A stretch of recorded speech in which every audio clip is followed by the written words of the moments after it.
Hi guys, and welcome back to my channel, and if you're new here, welcome. Today we are going to be doing a slightly different video and we will be talking about how to manage your anxiety and my top 10 tips to doing so. So let's get on with it. So I'm just going to give you a brief overview of sort of my experiences with anxiety. I actually first got diagnosed when I was about 13, 14-ish. And it progressively got worse until I was about 15, 16, which was my worst points. Basically, mine is mostly health anxiety. I managed to convince myself multiple times a week that I was having a heart attack, that I couldn't breathe, that I was basically going to die, and I had the first responders on my doorstep at least once a week. And yeah, it put a lot of strain on my relationships with my family. It also obviously put a lot of strain on me. I went and had counselling twice, and each time I think it had about a 1.5 year gap, and then I felt like I needed a bit more support again, so I'd go and see the counsellor for 12 or however long I needed them for. I am currently back in counselling. This time I have gone private, but it's the longest time that I've gone without seeing a counsellor. I think I've been almost 3.5 years without seeing anyone. But recently my health anxiety's slightly changed in the fact that instead of me convincing myself I have heart attack symptoms and such like, I've now sort of changed into a more OCD health anxiety, where I have to hand sanitize my hands before I touch or after I touch anything. I have to make sure that my door is locked at all times, and yeah, just a little bit OCD, but we're managing it, so it's fine. But just wanted to talk to you guys and give you my top 10 tips of how I've been dealing with it for the past 6 years, and these are only methods that I think will actually help me. It might not work for you, it might work for you. It is all depending on what kind of anxiety you have and the mindset you are in, but for me these are my top 10 of what has helped me over the years. So let's get started before I ramble forever. So my tip number 1 is talk to someone, whether it is your mum, your dad, your grandma, your uncle, your dog, your goldfish, boyfriend, girlfriend, or even go and speak to a counsellor if you don't have any family members that can either relate to you or don't want to talk about it. Just talk to someone, because it makes your anxiety so much worse if you just ball it up inside, because then it just eats away at your brain. Like, there's no nice way to put it. If you keep it all locked inside, it will just continuously eat away at you until you basically have a mental breakdown. So no matter who you talk to, even if it is someone that cannot reply to you, like I've known people speak to their teddy bears about their anxiety, it's okay. Just as long as you are projecting it and you are getting it out of your system, yeah, talk to someone. Tip number 2 is physical health is important. This is the one that I'm really bad with. Obviously, to help reduce your anxiety symptoms or your frequency of panic attacks, it is important to look after your body, which means having a healthy, balanced diet, having enough sleep, and just generally looking after your body. I'm not great at this part, like I've said. I'm a little bit of an insomniac, meaning I naturally can't actually fall asleep until about 1 or 2 in the morning. However, I am still getting my 8 to 9 hours sleep a day because I just sleep in, because luckily enough my job is in the afternoon to evening, so it works out for me. I'm still getting my sleep, but I'm working on it with the diet thing. I do eat large amounts of food, but I don't eat very frequently. I don't have the classic 3 meals a day like some people do. Just like I probably don't eat as much iron-rich vegetables as I should, but we're working on it. So physical health is important. If your mind's good, your body's good. If your body's good, your mind's good. So eat your veg. Number 3 is a personal one of mine, is stay away from recreational drugs. As much as we know that recently it has become legal in some cases to be prescribed marijuana in the UK, it is still not available to everyone at this current point. However, there have been too many experiences in my life with people with anxiety, including myself, who have tried to use recreational drugs, especially marijuana, to cope with their anxiety. It doesn't work. At that present time, you may think it's working because it obviously makes you feel like you have no troubles whatsoever in your life, but in the long run it is actually damaging your brain and damaging just your general attitude towards your anxiety and mental health a lot more than if you were to just battle it completely sober. I'm not saying that anyone that does recreational drugs is bad. Some people find it a good coping mechanism, but just for me and people around me that have experienced it, I've only seen negative results when dealing with either depression, anxiety, in conjunction with drugs. But it also goes the same for alcohol. That is legal. People that try and deal with their mental health with alcohol is just as bad. It's just obviously a little bit more accessible if you're over 18. So yeah, just if you are struggling a lot with your mental health currently, I would definitely not recommend trying to kind of soak your worries in drugs or alcohol, because it really just makes you feel good at the time, but it really does not help. Number 4 is breathing exercises. This definitely helped me a lot more when I was younger, before I sort of went into the more in-depth therapy that I'm using now. But I was taught just simple breathing exercises and sort of grounding methods just to keep me a lot calmer. My main sort of symptom for my anxiety attacks was that I couldn't breathe, and there would be some times where I get so bad that I'd be gasping because I physically couldn't feel the air in my lungs. Just breathing exercises, you can Google it. There are thousands of different breathing exercises you can use for anxiety attacks, and honestly, some do work, some don't work for me, but all you've got to do is try them. Just like the grounding methods, where you try and bring yourself back to the present. Some will work for you, some won't. It is literally just out of personal preference on how you deal with anxiety, but give it a go, because they definitely worked for me way back when I first started having anxiety attacks, and I think it's just become a general part of my life that I just give myself a few minutes to have these breathing exercises done, so it kind of subdues any anxiety that I could be feeling before a panic attack comes on. So it's even a good management skill, so breathing is definitely key to life. Number 5 is keeping worry stones or crystals. I'm not talking any sort of Wicker Witch stuff. I'm just talking about having a worry stone or a crystal or something similar, something cold and hard that it's solid in your hand, that you can hold onto when you're having a panic attack. I got my first worry stone when I was seeing a counsellor when I was in secondary school, and we spoke about obviously what was my triggers, obviously my heart attacks, symptoms, and most of my anxiety attacks happened at night. So she gave me 2, I think they were made out of glass, stones. One was in the shape of a heart and one was in the shape of a moon. And depending on what kind of anxiety attack I was having, I would just hold onto this stone really, really tight, and it was just a little bit of reassurance. It's the same sort of emotional attachment, I guess, that you'd have when you were a child.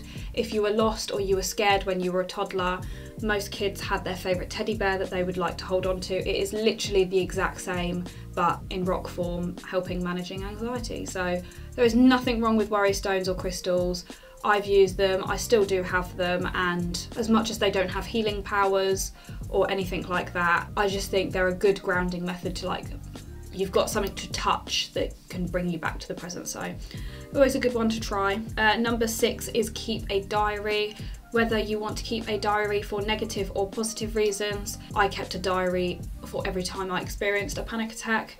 I do still have it. It hasn't been touched in quite a long time, which is quite nice, but it's just a diary, and every time I used to have a panic attack, I would write in this diary whilst I was having the panic attack to kind of rationalise what I was feeling, both anxiety-wise, but also emotions towards anyone that was around me. I would just let it all out, and it would help. It would help me just vent. It's the same as talking to someone. It just helped me vent into this book, get all of my anxiety and all of my emotions out, and yeah, it really did help. But on the other hand, you could also have an anxiety diary for any accomplishments you make, i.e. if your anxiety is to do with social interactions, and for the first time in say 8 months you went to a club where you were obviously tightly packed in with a lot of people you don't know, you could write about it in your achievement diary about your anxiety, because you could say you conquered something that usually would be a trigger. So you can have either one, or you can just bang them all in together. But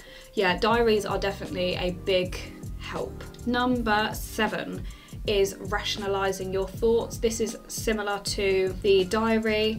Sometimes you don't have your diary with you and you just need to kind of rationalize what you're thinking. Obviously my common one is I'm having a heart attack. Obviously your fingers and your hands go numb, you feel sick, you feel dizzy, your chest hurts, and you've just got to sit back to yourself and think, I'm 20 years old, yeah, my diet isn't great, but I am nowhere near the size of some people in America that are like 30 odd stone. I'm a healthy weight, I'm young, I'm fit. There is no reason for me to be having a heart attack. There is no heart conditions in my family. There is literally no reason for me to be having a heart attack other than my brain convincing me I am because of my anxiety.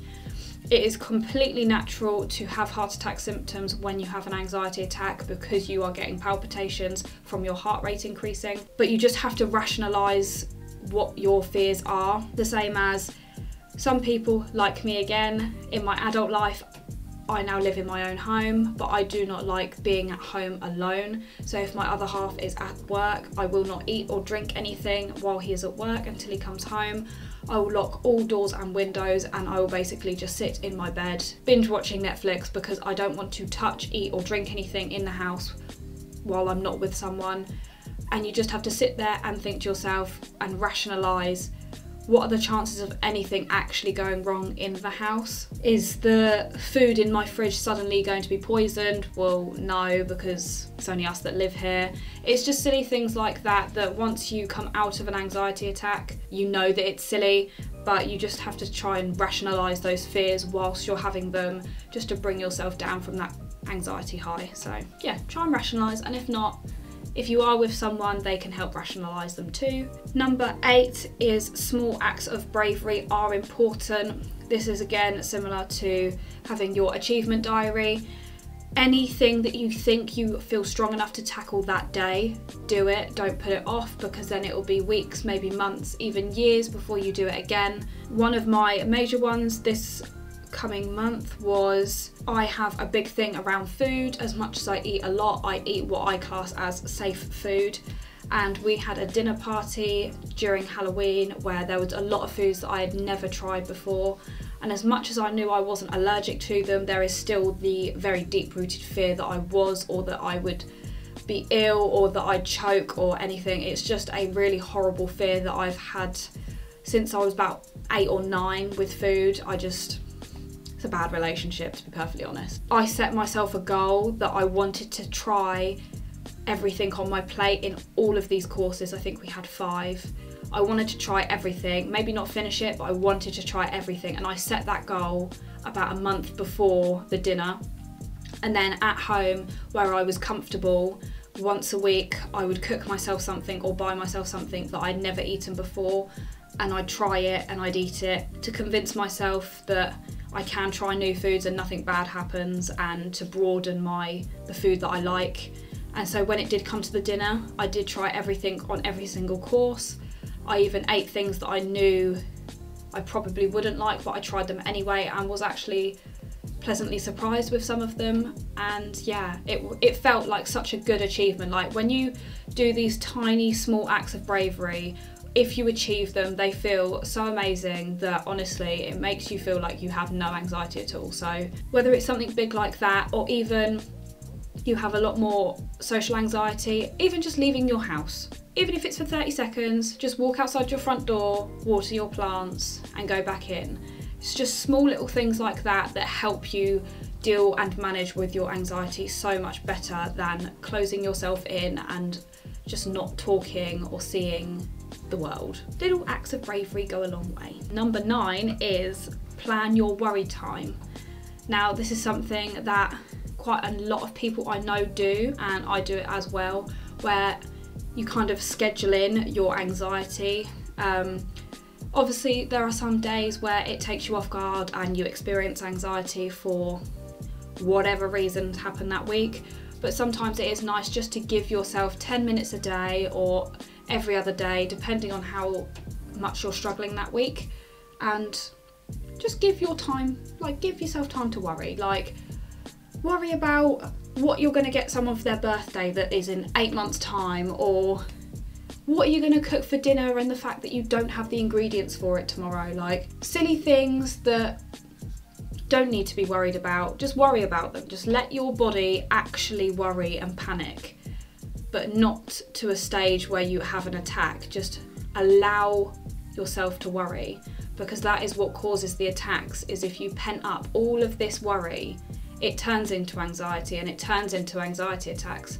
So you've just got to, little by little, just every 10 minutes a day or 20 minutes, give yourself time. Just all the things you don't want to worry about but you are, just worry about them.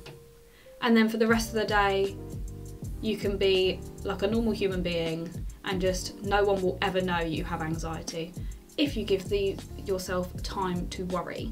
And then finally, number 10 is, if you don't want to speak to someone face to face through obviously social anxiety or something similar, is try websites online, like self-help websites, and even ones that you can call, like you can try the Samaritans, that are a 24-hour helpline for anxiety and depression and suicide prevention.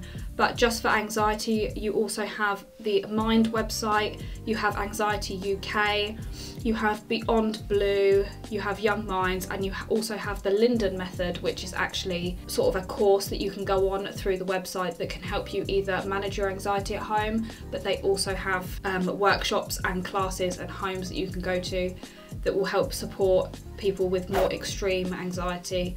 And yeah, just there are becoming more and more resources for us with anxiety and mental health issues to use. So don't suffer in silence. Use the tools that are available. Talk to someone, whether it's face to face, your teddy bear, or the internet, and just don't hold it all in, because that's how things get worse. So yeah. I want to thank you guys for watching today, and I will leave any links to the websites mentioned down below in the description box if you guys need to use them for any point in your life. And yeah, just if you'd like to see more mental health videos, then give me a comment or like down below, and don't forget to subscribe, and I'll see you in the next video.